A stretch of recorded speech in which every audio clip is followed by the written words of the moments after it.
Hi everyone, Bianca here from WAM Workspace. Excited to come to you for another VA Live. We are doing this on a weekly basis, and the plan is that I will continue doing these over the next few months. And the hope is that we can start to get a few more people onto these live Q&A calls, and I can actually answer some questions directly. Today, I'm going to be talking about ideal client and niche and what the difference is, how to find them, those sorts of things. So I'm excited to have everyone here. So if you are watching, please let me know, and let me know if you have any questions regarding ideal clients, niche, anything to do with that. So a lot of the coaching that's available all over the world, no matter what industry you're in, talks a lot about ideal client and your customer avatar and all these big highfalutin words about who you serve and those sorts of things. And I think one of the biggest things that I've learned from the various industries that this happens in is that it is actually, it's a really important thing to be able to define who it is that you work with. Because if you aren't able to define that, you are trying to appeal to everyone, and you can't be everything to everyone. It takes a hell of a lot of money and marketing and effort to be Coca-Cola and to be McDonald's, to market to everyone. Although you'll always have people that aren't going to find your product appealing for whatever reason. And so it's important as early on as possible to sort of narrow down who it is that you want to work with. And there are a couple of different ways that you can sort of make that decision. And a lot of it boils down to figuring out what sort of clients make you happy, ultimately, is sort of what it boils down to. And so one of the exercises that sort of came to me recently, and that I think would be a really good exercise, because we can refer back to it in a couple of different Q&A lives and going forward. But I think it's kind of a good place to start today. So what I would like you to do is to open a Google Doc or a Word doc on your computer, turn on the numbered bullets, and type out every single thing you've ever done in any job ever in your career. Now, that's going to sound like a ridiculous thing, but I want you to just keep going until you get to a list of 100 things. And 100 sounds like an enormous number, but just get to the first 10, and those first 10 should help prompt you to the next 10, and keep going until you have 100. And what this is going to show you is that you actually have an incredibly large amount of knowledge, and there is a lot that you are capable of doing. And it's just a case of listing everything out and then figuring out how they fit together.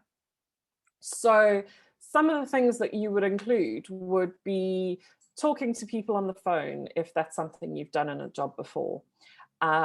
It would be problem solving, finding out how to fix the plumbing, if that's something that you've done in a previous job. Like a friend said on a call the other day, I'm really good at making coffee. Well, surprisingly, that's one of my superpowers.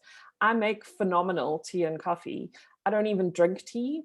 I have a thing about remembering how different people like their tea and coffee. And so I've always been the person that makes really good tea and coffee.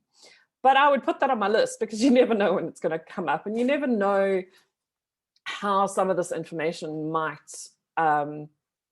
spark something for you.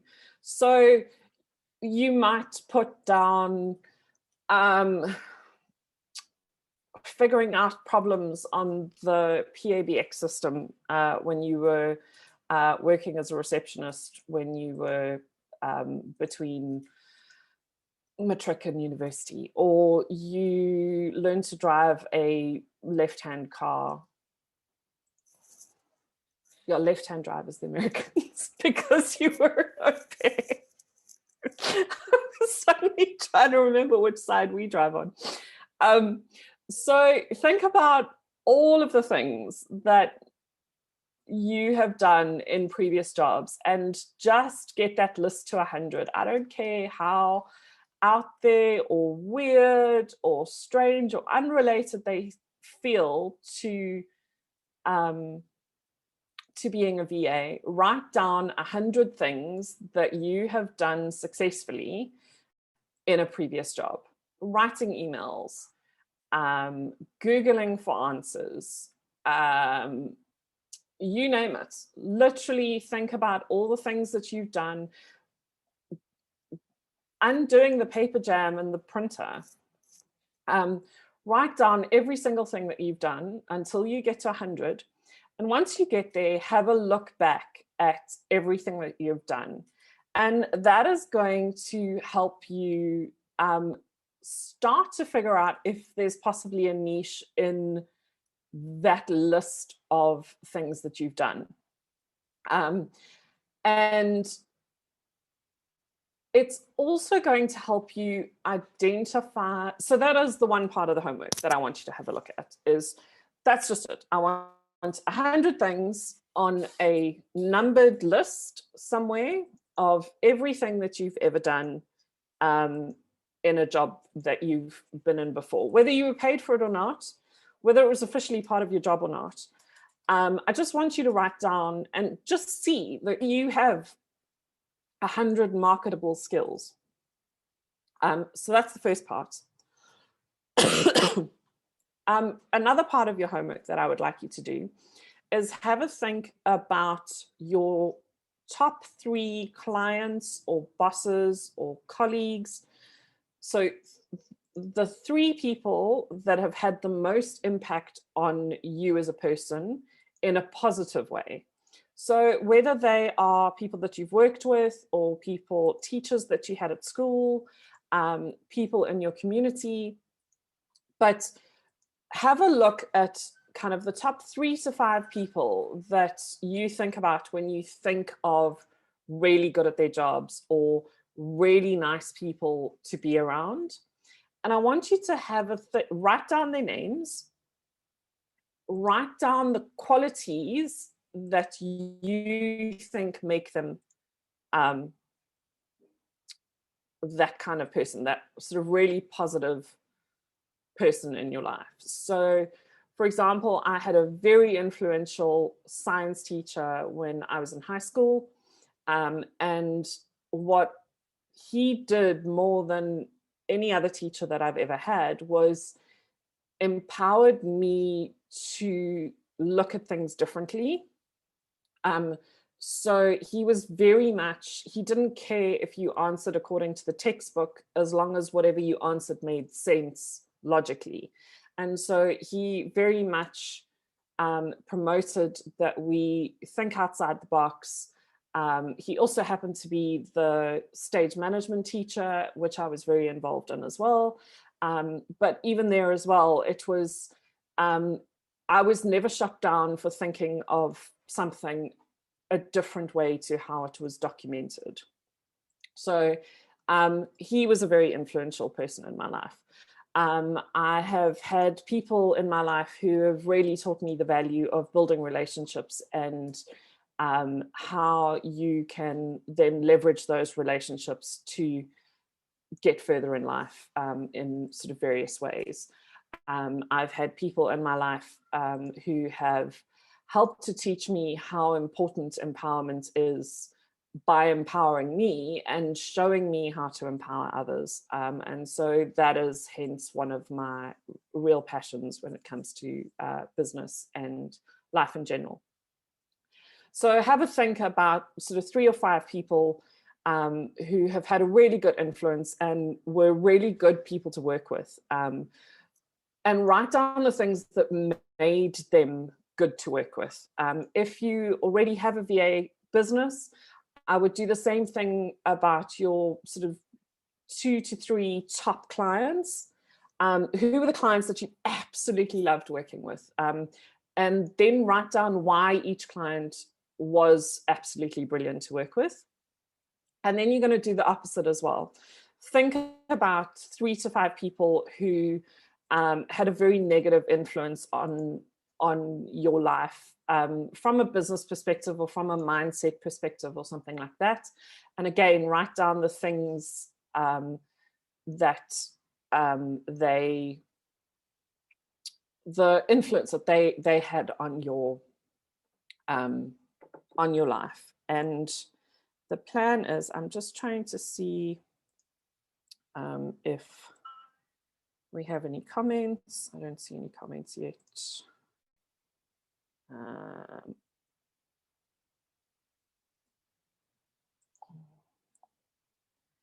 these captions are creepy. Cool. Sorry. I can't see when I'm on Zoom, I can't see the comments, so I have to go and have a look at Facebook. Apologies. So think about the people that have influenced your life in a really good way and the people that have influenced your life in a really bad way. And then what I want you to do is try and find the common threads in the people that have been really positive influences, whether those are clients, whether those are colleagues. Look at how people have, what aspects of those personalities have influenced you, and what resonated with you. What was it about those people that made them so brilliant to work with? And in the same way, think about the clients or the bosses or the people that you've worked with that have had a negative influence, and what aspects of their personality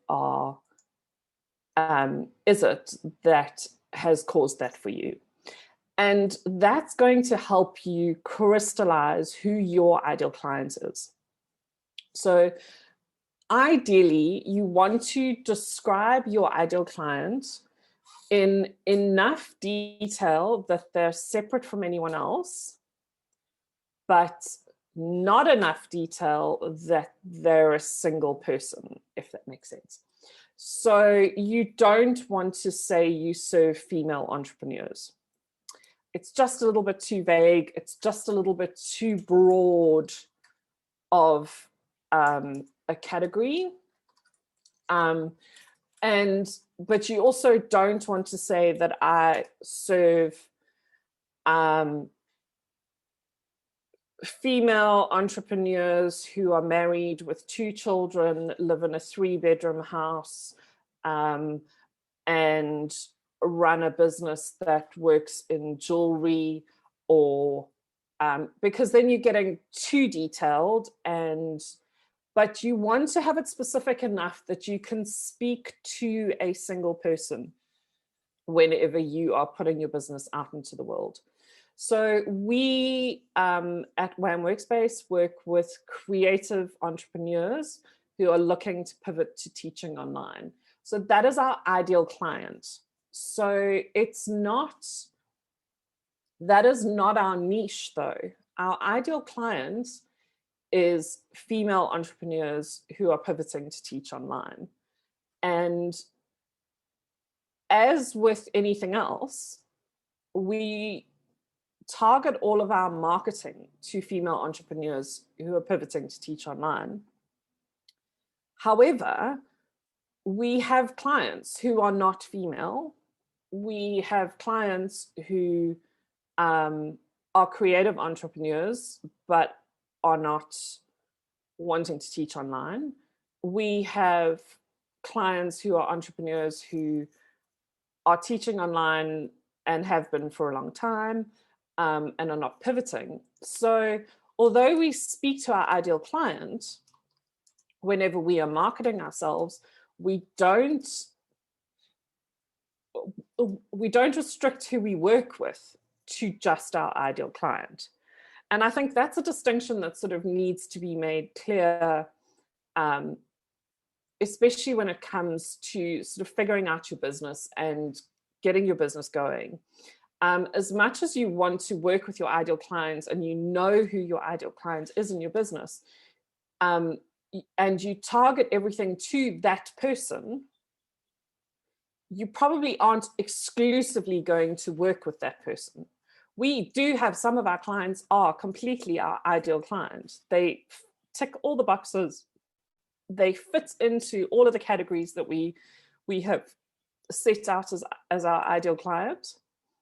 But we also have quite a few clients who are not necessarily in that ideal client box. They may tick 2 or 3 of the boxes or 1 or 2 of the boxes, but we still work with them and we still do a lot of really good work with these clients who may not necessarily fit our complete ideal client. But the ideal client really only comes down to who you are marketing to. Yes, they're the people that you would love to work with exclusively, but they may not necessarily ever be the only people that you work with. I hope that helps a little bit when it comes to ideal client.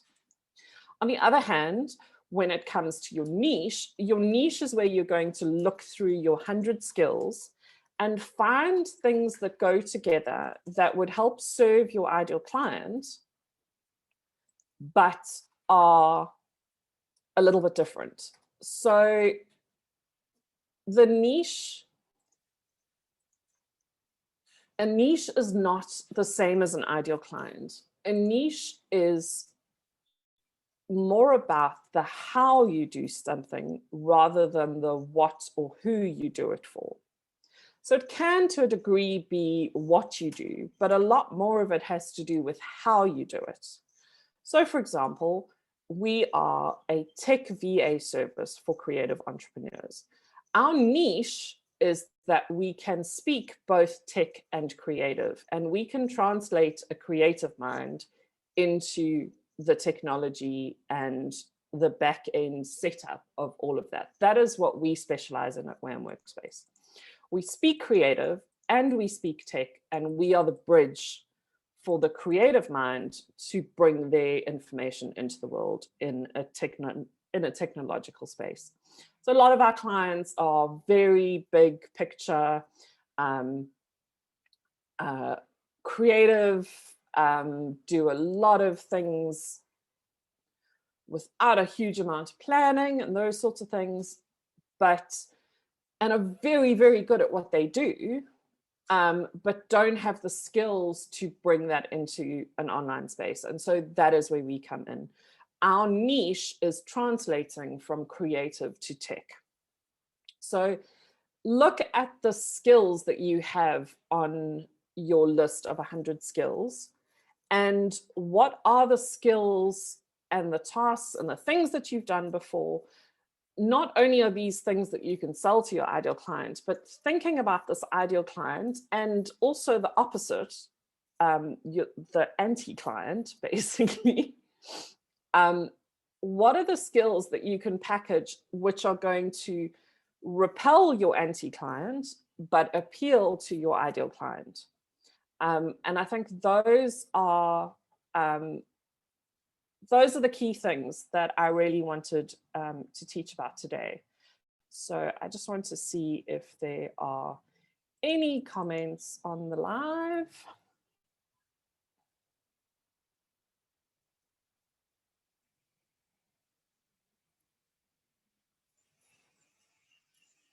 Now I'm watching a video a few seconds behind of me looking at my phone.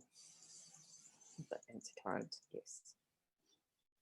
So you have your ideal client and your anti-client.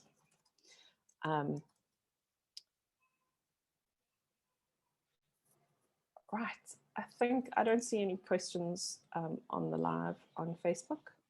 I will be monitoring the questions on our YouTube as well. So just to let everybody know, you can also follow these videos on VA Bootcamp's YouTube channel, and we will post the link in the VA group. And we will be launching our VA Bootcamp website in the next few weeks.